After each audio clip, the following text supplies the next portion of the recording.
Hello aspirants, welcome to prep hub. मैं हूं doctor Ritu और आज हम स्टार्ट करेंगे एक नया टॉपिक जो कि है ड्रेनेज सिस्टम ऑफ इंडिया यानी भारत का अपवाह तंत्र। So let's begin. सबसे पहले तो हम समझते हैं कि ड्रेनेज होता क्या है।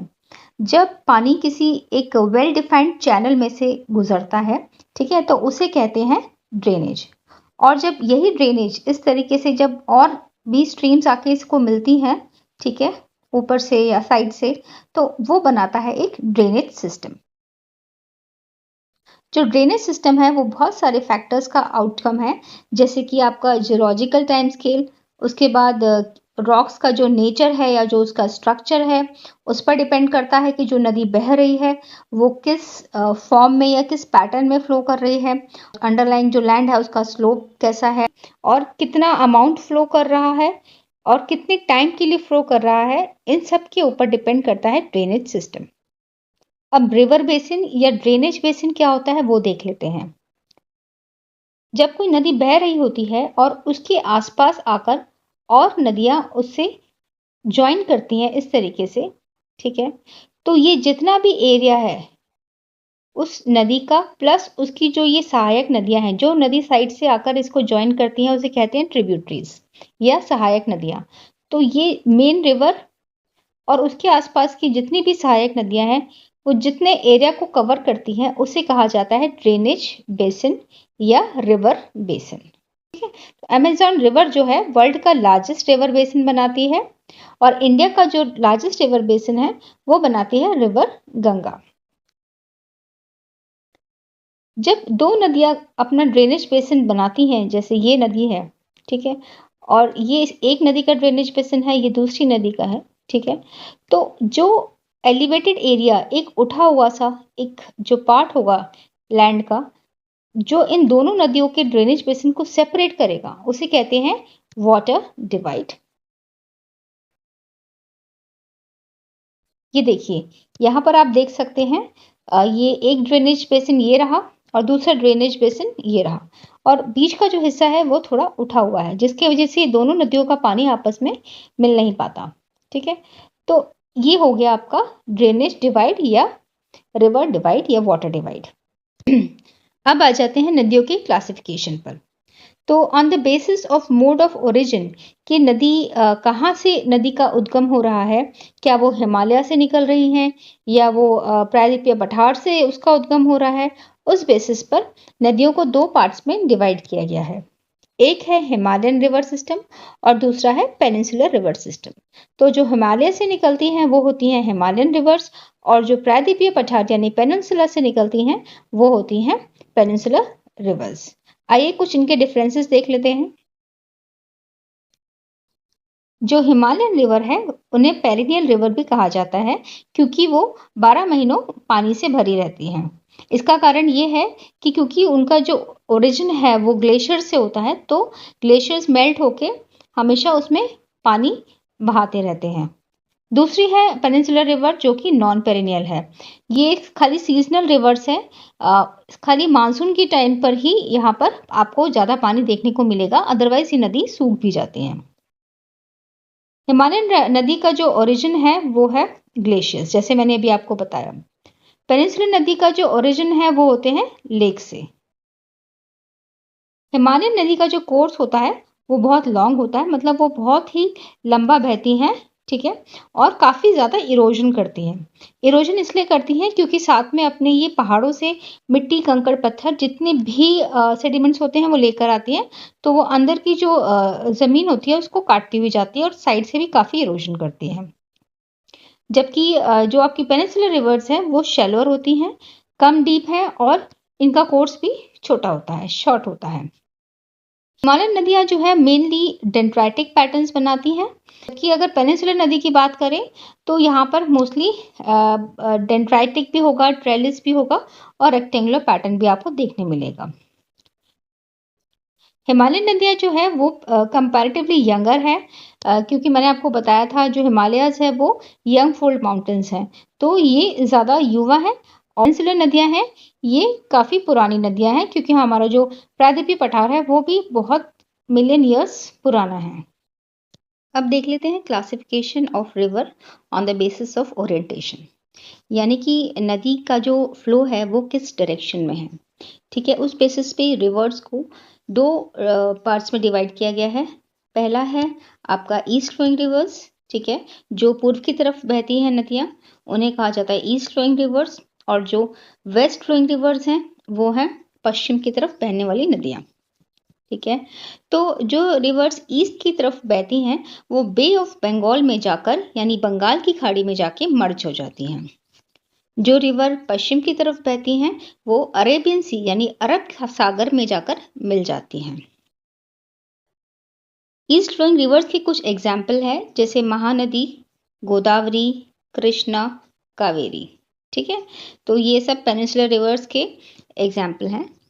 उसके बाद वेस्ट फ्लोइंग रिवर के एग्जाम्पल है नर्मदा नदी, Tapi, Luni, Sabarmati. East flowing rivers अपने माउथ पर यानी अपने मुहाने पर जहाँ पर ये समुद्र से मिलती है वहाँ पर डेल्टा का फॉर्मेशन करती हैं, जबकि जो वेस्ट फ्लोइंग रिवर्स हैं वो एस्चुरी का फॉर्मेशन करती हैं। East flowing rivers well developed होती हैं और इनका जो ट्रिब्यूटरी सिस्टम है वो भी बहुत बड़ा होता है। वेस्ट फ्लोइंग रिवर्स जो हैं वो थोड़ा कम डेवलप्ड होती हैं और जो इनकी ट्रिब्यूटरीज है वो भी स्मॉल साइज में होती हैं। ईस्ट फ्लोइंग रिवर्स बहुत गहरे ट्रफ में से नहीं बहती, मतलब बहुत गहरे कैनाल या नहर में से नहीं बहती हैं, जबकि जो वेस्ट फ्लोइंग रिवर्स हैं वो गहरे घाटी में से गुजरती हैं। अब आ जाते हैं स्टेजेस ऑफ रिवर पर, जिसे कोर्स ऑफ रिवर भी कहा जाता है। यानी कि जब नदी का उद्गम होता है पहाड़ों से या कहीं से भी, वहां से लेकर जब नदी चलती है आगे और जहां तक इसकी जो पूरी लंबाई है जहां पर ये समुद्र में जाके मिल जाती है, तो इसके ओरिजिन से लेकर इसके एंड तक जो भी ये कोर्स फॉलो करती है उसे कहा जाता है कोर्स ऑफ रिवर या स्टेजेस ऑफ रिवर। नदी अपने लाइफ टाइम में 3 स्टेजेस से होकर गुजरती है। तो सबसे पहला स्टेज या सबसे पहला चरण है अपर स्टेज।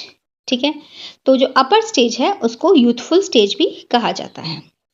सेकंड स्टेज है मैच्योर स्टेज या मिडिल स्टेज, और थर्ड स्टेज है ओल्ड स्टेज, ठीक है, या लोअर स्टेज।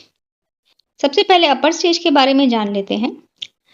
अपर स्टेज को जैसे अभी मैंने बताया यूथफुल स्टेज भी कहा जाता है, क्योंकि इस स्टेज पर नदी जो है वो पहाड़ों से ओरिजिन होती है।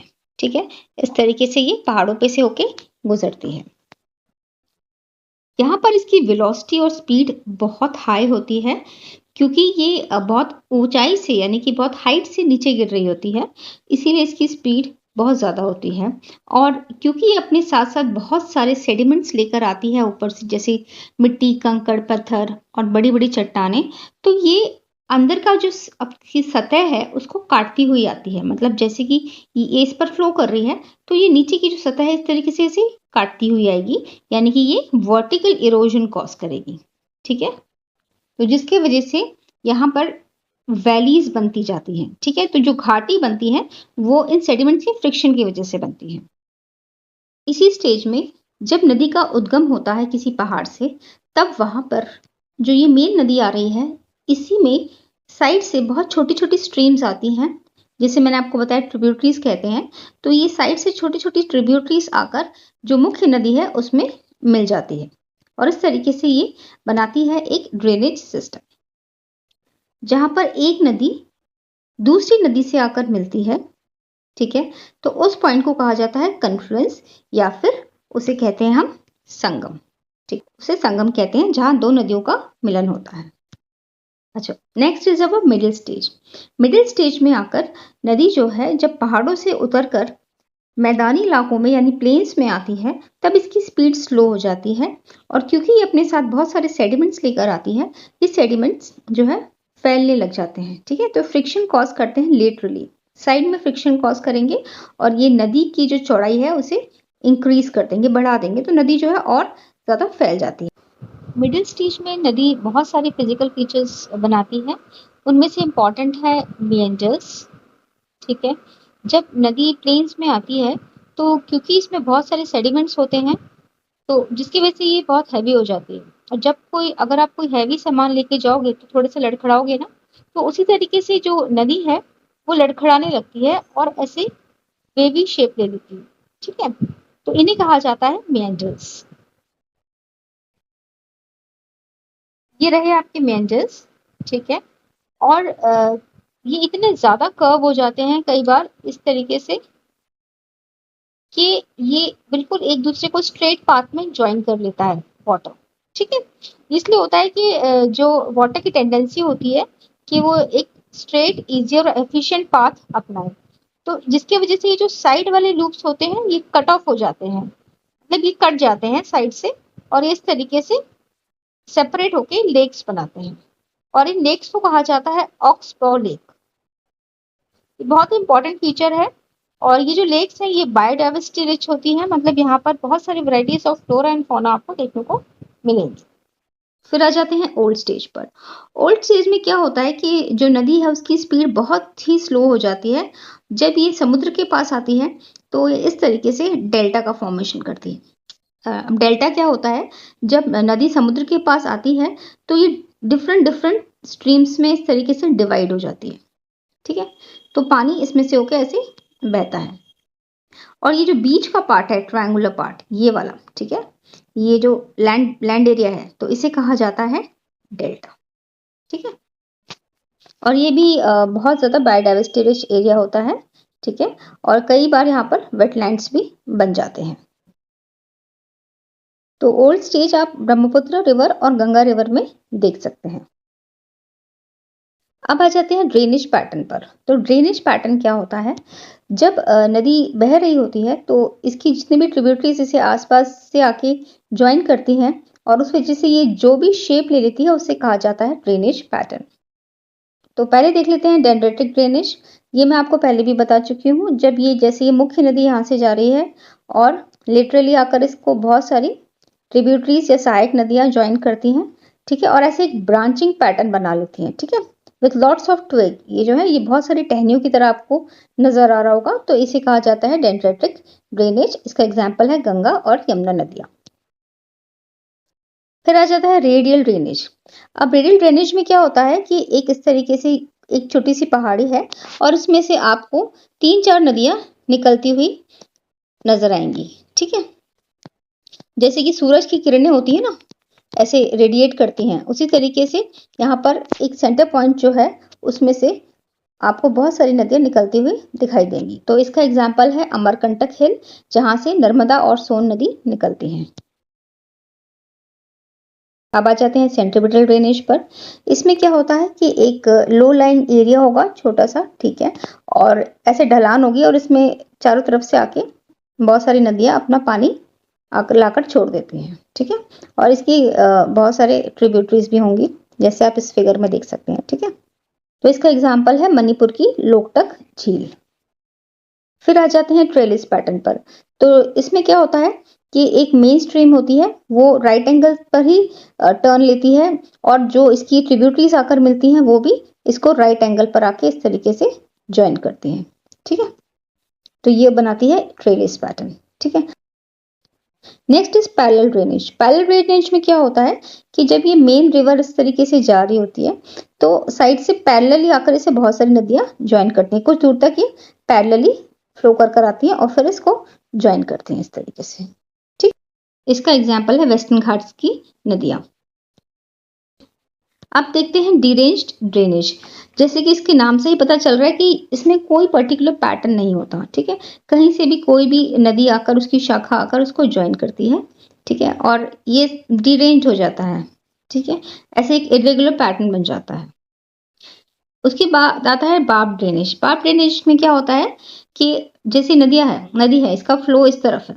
ठीक है, अब ये इधर ईस्ट की तरफ जा रही है, तो जो ट्रिब्यूटरी आके मिलेगी वो भी उसको उसी डायरेक्शन में आके ज्वाइन करेगी। ठीक है, ट्रिब्यूटरी का भी फ्लो जो है ईस्ट की तरफ ही होगा।